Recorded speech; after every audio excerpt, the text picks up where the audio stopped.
سمندر میں پھنسا ہوا جہاز نکال لیا گیا ہے، تمام لوگ محفوظ ہیں۔ شہر سے دور ہوں پر خبروں سے دور نہیں۔ تو ابھی اپنا فون اٹھائیے اور Samaa S M S news alerts حاصل کرنے کے لیے SA ٹائپ کیجئے اور بھیج دیجئے 8125 پر۔ Samaa S M S news alerts, جانتے رہنا لازمی۔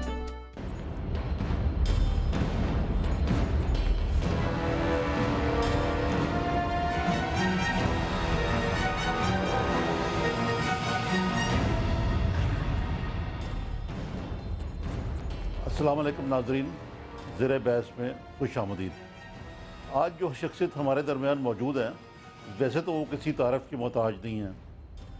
یہ وہ شخصیت ہیں جنہوں نے پاکستان میں کرکٹ میں اپنا نام پیدا کیا، پاکستان کو ورلڈ کپ جتوایا، کینسر ہاسپٹل شروع کیا جو کہ ایک کامیاب ترین کاوش تھی، ایک سیلیبریٹی کے طور پہ بھی ان کا نام ابھرا۔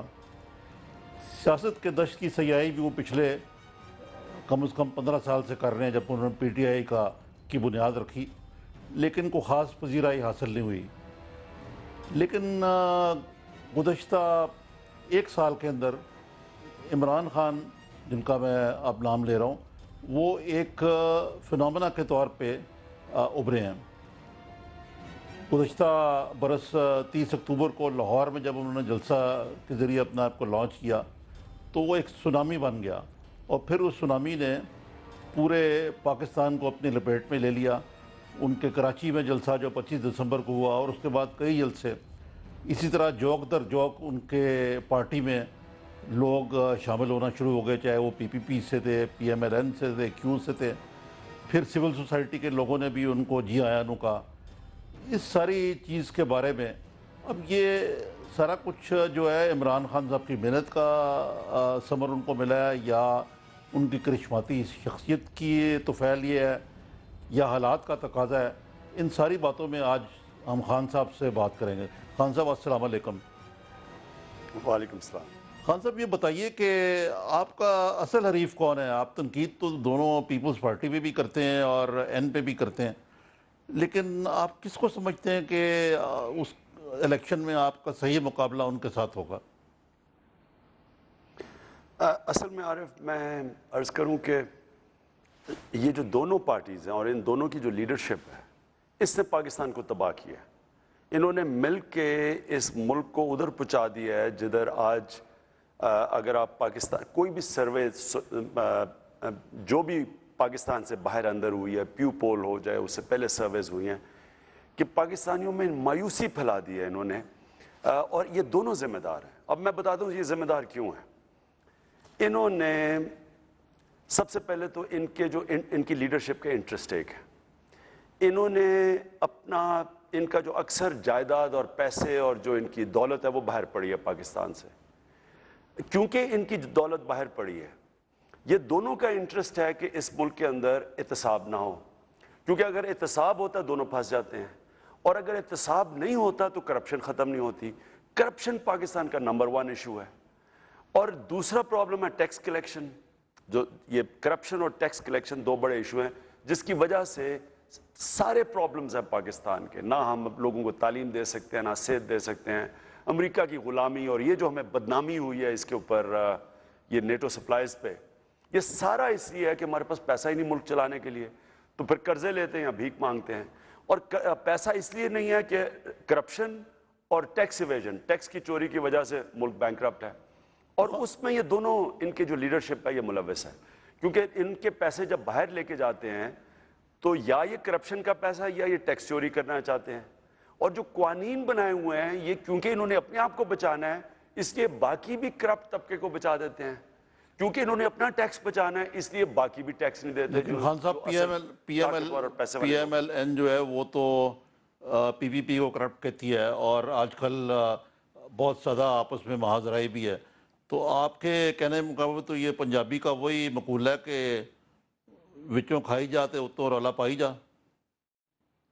نورا کشتی اس کا اصل پنجابی میں بڑے بڑے زبردست لفظ، اور بڑی کیونکہ پرانی زبان ہے اس لیے بڑے ایپٹ سینٹنسز ہیں۔ نورا کشتی سم اپ کر جاتی ہے۔ اب دیکھیں یہ جو اب نون لیگ، جس کا اب نام بھی نورا لیگ پڑ گیا ہے، یہ جو اب اتنا شور مچا رہی ہے کہ جی زرداری کرپٹ ہے، جی اس کے سوئس بینک اکاؤنٹ میں پیسے ہیں، یہ ہیں، لوگوں کو یہ تاثر دے رہے ہیں کہ ان کو ابھی 1 سال میں پتہ چلا زرداری کا. یعنی یہ وہی زرداری ہے جس کو نون لیگ نے 2 دفعہ جیل پہ رکھا. یہی نون لیگ ہے جس کے سیف الرحمان احتساب کے سیل نے یہ سوئٹزرلینڈ میں کیسز کیے. یہی نون لیگ ہے جو آصف زرداری کو بار بار کہتی تھی کہ سب سے کرپٹ ترین، اور $1.5 ارب کی کرپشن کا یہ سیف الرحمان نے اس کے اوپر سارا انکشاف کیا. جو سیف الرحمان نے چیزیں نکالی وہ مشرف کی نیب نے اسی کے اوپر آگے پروسیڈ کیا. تو 3 سال یہ پھر یہ اکٹھے کیسے بیٹھ گئے پنجاب میں؟ لیکن عمران صاحب وہ تو یہی کہتے ہیں کہ ہم تو بڑے ایماندار ہیں، پی ایم ایل این کہتی ہے وہ کرپٹ ہیں، اور شہباز شریف صاحب تو خود بات کرتے ہیں کہ جی وہ تحریر اسکوائر بنا دیں گے، پھانسی لگا دیں گے، اور ان سے زیادہ ایماندار کوئی نہیں. اور وہ کہتے ہیں کہ اگر غریب لوگ جو ہیں ان کو کچھ نہ ملا تو انقلاب آ جائے گا. تو وہ تو شاید آپ کی مقابلے میں ایسی باتیں کرتے ہیں، یا واقعی کوئی ایسی بات ہے؟ یہ اب میں اس کو کیا کہوں، یہ اتنا قوم سے مذاق ہو رہا ہے. دیکھیں نا، 3 سال جب یہ اکٹھے بیٹھے تھے پیپلز پارٹی، یہی شہباز شریف چیف منسٹر تھے، تو یہ اکٹھے بیٹھے ہوئے تھے پنجاب میں. پنجاب 60% پاکستان ہے. تو تب کیا ہو رہا تھا؟ تب یعنی آپ نے الائنس بھی کر کے بیٹھے. یہ بالکل وہی ہے جو مولانا فضل الرحمان نے مشرف کے دور میں کیا. وہ بھی اپوزیشن میں بھی بیٹھا تھا اور ساتھ الائنس میں 2 صوبوں میں الائنس کر کے بیٹھے ہوئے تھے. یعنی بلوچستان میں الائنس بھی تھی اور اپوزیشن بھی کر رہے تھے، اور سب کو پتہ ہے کہ ساتھ اندر خانے مشرف سے ملے ہوئے تھے. بلکہ مولانا فضل الرحمان کی اپوزیشن اس سے بہتر تھی. یہ تو انہوں نے تو 3 سال free run they the government کو. آج اگر تباہی مچی ہے تو یہ جو 3 سال کے اندر کوئی اپوزیشن ہی نہیں تھی. یہاں ایک چودھری نثار ایک بات اسمبلی میں کہتا تھا، اوپر سے لیڈر. نواز شریف کی یہ سٹیٹمنٹ ہے کہ آصف زرداری اگر آپ کو پیپلز پارٹی نے چھوڑ دیا میں آپ کے ساتھ کھڑا ہوں گا. تو یہ بھائی چارہ کدھر سے آ گیا؟ اور ایک دم 1 سال کے اندر ایک دم آصف زرداری طرح کرپٹ بن گیا. تو میری عارف اسیسمنٹ یہ ہے کہ ان کو جب تحریک انصاف کا پریشر پڑا اور ایک دم 30 اکتوبر کے بعد ایک ولولہ اٹھا، تو یہ مجبور ہو گئے اپوزیشن کرنے کے لیے. کیونکہ لوگ ہم تحریک انصاف کی طرف اس لیے آ رہے تھے کہ وہ اصل اپوزیشن وہ گورنمنٹ سے تنگ آ رہے تھے. جو گورنمنٹ سے تنگ آ رہا تھا وہ ہمارے پاس آ رہا تھا. اور کیونکہ انہوں نے اپوزیشن کا رول ادا نہیں کیا، ان کی طرف سے لوگ ان کے جو ورکرز تھے وہ ٹوٹ کے ہمارے پاس آ رہے تھے. تو یہ مجبوراً یہ اپوزیشن کر رہے ہیں جو یوسف رضا گیلانی بار بار کہتا ہے کہ تحریک انصاف کے خوف سے نواز شریف اپوزیشن کر رہا ہے. تو عمران صاحب یہ ابھی مجھے یاد ہے میں نے آپ کو انٹرویو کیا تھا 29 اکتوبر کو پچھلے سال، یاد ہے آپ کو؟ تو آپ نے کہا تھا کہ میں نواز شریف کے خلاف الیکشن لڑوں گا لاہور میں. تو are you still going to keep that promise? میری تو اپنی انسٹنکٹ یہ ہے عارف، آپ کو پتہ ہے میرے تو 21 سال مقابلہ کرنے کی ایک ٹریننگ ہے. اور میں تو سمجھتا ہوں کہ جتنا انسان کا سٹیچر ہوتا ہے اس کے دشمن کے مطابق، یعنی اتنا ہی بڑا انسان ہوتا ہے جتنا بڑا اس کا دشمن ہوتا ہے. تو اگر میں نے الیکشن لڑنا ہے تو میں چاہتا ہوں کہ نواز شریف کے خلاف لڑوں. لیکن خیر بہرحال ابھی پارٹی فیصلہ کرے گی اس کے اوپر، کیونکہ ہمارا باقاعدہ ہم اس کو ایک ادارہ بنا رہے ہیں تحریک انصاف کو. ایک الیکشن کروا رہے ہیں پارٹی میں. الیکشن میں سے جو ڈسٹرکٹ باڈیز ہیں وہ پھر ریکمینڈ کریں گی کینڈیڈیٹس. کبھی ایسی چیز پاکستان میں نہیں ہوئی. وہ پھر پارلیمنٹری بورڈ ان کی ریکمنڈیشنز کے اوپر ٹکٹس دے گا. تو یہ ایک نئی روایت ہے، ایک فیملی پارٹی جو رواج بن گیا ہے. مطلب ہے پکا نہیں ہے کہ آپ لڑیں گے الیکشن نواز شریف؟ میری تو اپنی یہ سوچ ہوگی کہ مجھے نواز شریف کا مقابلہ کرنا چاہیے. اچھا، ایک اور جو آپ کے اوپر الزام چودھری نثار تو خاص طور پہ لگاتا، جب جنرل پاشا گیا تو انہوں نے کہا کہ جی آپ کے مینٹر چلے گئے. یہ کیوں یہ تاثر پی ایم ایل این میں ہے یا قائم کیا جاتا ہے کہ عمران خان ایجنسیوں کی پیداوار ہے؟ حالانکہ یہ بھی آ چکا ہوا کہ آپ کو پتہ ہے کہ آئی ایس آئی سے خود بھی پیسے لیے تھے انہوں نے مہران گیٹ میں. اصل میں عارف ایک سینگ ہے، it takes a thief to catch a thief. اس کے پیچھے یہ ہوتا ہے کہ جو آپ چور اس لیے چور کو پکڑ سکتا ہے کیونکہ وہ چور کی طرح سوچتا ہے. اب کیونکہ یہ خود ایجنسیز کی پیداوار ہیں اور اس کے اوپر تو ڈاکیومنٹڈ ہے نا، اس میں تو کوئی شک نہیں. تحریک انصاف ہے یا نہیں وہ تو اس کے اوپر ڈیبیٹ ہو سکتی ہے. جس چیز کے اوپر کوئی ڈیبیٹ نہیں ہو سکتی وہ نون لیگ پہ ہو سکتی ہے کہ ان کو تو باقاعدہ جیسے نواز شریف کا آپ چارٹ دیکھیں اور آپ میرے سے بہتر جانتے ہیں کیونکہ آپ نے تو سارا فالو کیا ہے، تو ان کو تو باقاعدہ ایک ملٹری اسٹیبلشمنٹ نے اس پارٹی کو کریٹ کیا. یہ پارٹی کوئی نیچے سے نہیں آئی جس طرح عمران خان کھڑا ہو کے 15 سال کی جدوجہد کرتا ہے. اس کو تو ہمارے سامنے پہلے فائنانس منسٹر نواز شریف کو بنایا، پھر چیف منسٹر بنایا، پھر نان پارٹی الیکشنز کروائے گئے، پھر یہ جو پلاٹوں کی سیاست، کرپشن جب شروع ہوئی، ان کو خریدنا تھا پولیٹیشنز کو، پھر ڈیولپمنٹ فنڈز اور پھر پلاٹس دیے گئے تو ان کو، اور پھر آئی ایس آئی کا جو رول تھا آئی جی آئی بنانے میں، جنرل حمید کل خود پبلک میں کہتے ہیں وہ ہیڈ تھے تب آئی ایس آئی کے. پھر دورانی صاحب یہ جو آئی ایس آئی کے جب ہیڈ تھے وہ میران بینک میں، وہ تو اوپنلی کہہ رہے ہیں، وہ تو کہہ رہے ہیں کہ میں نے پیسے دیے ہیں. تو یعنی یہ تو اسٹیبلشڈ ہے نا کہ یہ تو پیداوار ہیں ایجنسیز کی. دیکھیں عمران صاحب، یہ ایک اور کہا جاتا ہے اور مگر لگتا بھی یہ ہے کہ آپ کا زیادہ زور ہوتا ہے پی ایم ایل این کو کرٹیسائز کرنے میں، اور پی ایم ایل این بھی آپ سے خائف ہے، اور بعض اوقات لگتا ہے کہ آپ تھوڑا سا پی پی پی کو بینیفٹ آف ڈاؤٹ دے دیتے ہیں، یا آپ سمجھتے ہیں آپ کا اصل ہدف جو ہے وہ این ہے. دیکھیں عارف، اصل میں ہوا کیا ہے، اگر آپ ہماری سٹیٹمنٹس تحریک انصاف کی دیکھیں تو آپ یہ دیکھیں گے کہ ہم سب سے زیادہ آصف زرداری کو اٹیک کر رہے تھے پیپلز پارٹی کو. جب آصف زرداری پریزیڈنٹ بننے لگے تو ایک پارٹی سڑک پہ نکلی کانسٹیٹیوشن ایونیو پہ، اور ہم نے مظاہرہ کیا آصف زرداری کی پریزیڈنٹ بننے سے پہلے.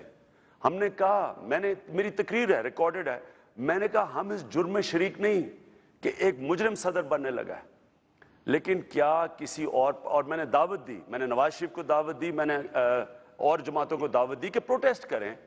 اور اصل میں تو نون لیگ کو کرنا چاہیے تھا کیونکہ ان سارے کرپشن کے کیسز تو انہوں نے کیے تھے آصف زرداری پہ. انہوں نے نہ اس کے پیپرز چیلنج کیے، نہ جاوید ہاشمی کو نواز شریف نے لڑنے دیا آصف زرداری کے مقابلے میں، کیونکہ اصل کینڈیڈیٹ تو جاوید ہاشمی نے بننا تھا اگر کسی نے کوئی تھا کوئی کینڈیڈیٹ. اور اوپر سے جب این آر او جب سپریم کورٹ انل کرتی ہے، جب اس کو رد کرتی ہے، تو ہم تحریک انصاف کہہ رہی ہے پیپلز پارٹی کو اب زرداری کو ریزائن کرنا چاہیے، مڈ ٹرم الیکشنز ہونے چاہیے. آپ سارے نون لیگ کے سپوکس پرسن دیکھ لیں، کہہ رہے ہیں کہ جی ہم نظام بچانا چاہتے ہیں، اور یہ کھڑے ہو گئے پیپلز پارٹی کے ساتھ. تو مجھے اس چیز پہ غصہ ہے کہ یہ جو منافقت اب ہو رہی ہے کہ پہلے یہ اس کے ساتھ کھڑے رہے 3 سال، جب ہم پیپلز پارٹی کو بار بار کہہ رہے تھے مڈ ٹرم الیکشنز. آپ سوچ، واحد پارٹی کہہ رہی تھی مڈ ٹرم الیکشن ہے، نون لیگ کہہ رہی تھی کہ 5 سال پورے کرنے چاہیے، جمہوریت بچے گی، ہم نظام بچانا ہے، بجائے اپوزیشن کرنے کے نظام بچانا تھا. اب یہ جو نظام نے جس نے عوام کی تباہی کی ہے، بیچارے لوگ جو لوڈ شیڈنگ کی وجہ سے، پہلے بے روزگاری جو لوگوں کے گھروں میں ہو رہا ہے، شہروں میں جو بیچارے چھوٹے کمروں میں جو حالات ہیں لوگوں کے، یہ نظام بچا رہے تھے. یہ اب جب انہوں نے دیکھا کہ پبلک اگینسٹ ہو گئی، اب یہ نورا کشتی شروع ہو گئے کھیل لیں اور اپوزیشن بننے کی کوشش کر رہے ہیں. اصل میں اس منافقت کے اوپر ہم سب کو غصہ ہے، اور ٹارگٹ یہ نہیں، یہ اب یہ کوشش کر رہے ہیں کہ جو آصف زرداری کے خلاف اور پیپلز پارٹی کے خلاف عوام کا غصہ ہے اس کو اب کیش ان کرنے کی کوشش کر رہے ہیں، جبکہ یہ اتنی ذمہ دار ہے جتنی پیپلز پارٹی ہے ان حالات کے لیے. عمران صاحب، کیونکہ پہلے اپوزیشن اگر یہ صحیح کر دیتے تو یہ حالات نہ ہوتے. عمران صاحب، میں نے سنا ہے کہ یہ جو اثاثے آپ نے کہا کہ آپ کے جو پارٹی کے رہنما اعلان کریں، تو اس پہ ابھی تک کوئی اتنا زیادہ رسپانس آپ کو اپنی پارٹی سے نہیں ملی، اور آپ کو اس بارے میں کوئی، اب آپ نے کوئی الٹیمیٹم دیا ان کو کہ آپ اس کو فوراً اعلان کریں؟ نہیں، ہم نے اصل میں ہوا کیا کہ ہماری سینٹرل ایگزیکٹو میں ہم نے فیصلہ کیا، پھر ہم نے ساری باڈیز ڈیزالو کر دی، کیونکہ جب الیکشن 30 جون سے جب الیکشن شروع ہونے لگا ہے، اب تو ہمارا الیکٹرل پروسیس میں چلے گیا نا. ہم اب صرف ووٹس کی ویریفیکیشن کر رہے ہیں، ہم جو ہمارے ممبرز ہیں ان کی ووٹس ویریفیکیشن، اور الیکٹرل پروسیس پہ چلے جائیں گے ڈفرینٹ سٹیجز پہ. تو اب ساری باڈیز ڈیزالو کر دی ہیں. تو پرابلم یہ ہو گیا کہ وہ سینٹرل ایگزیکٹو تو ڈیزالو ہو گئی ہے. تو اب ہم نے کیا کیا ہے کہ جو ہماری جو اس وقت اسٹریٹجک کمیٹی ہے جو ایک سینٹرل لیول پہ اور 2 پروونشل لیولز پہ ہیں، ان کو کہا ہے کہ وہ اپنے اثاثے ڈکلیئر کریں، اور وہ انشاءاللہ اگلی ہماری میٹنگ ہے 14 کو، 14 تک سب کے اثاثے ڈکلیئرڈ ہوں گے جو بھی ہماری میٹنگز اٹینڈ. ہاں، یعنی کہ آپ نے ان کو ایک ٹائم لیمٹ دے دیا ہے ان کو.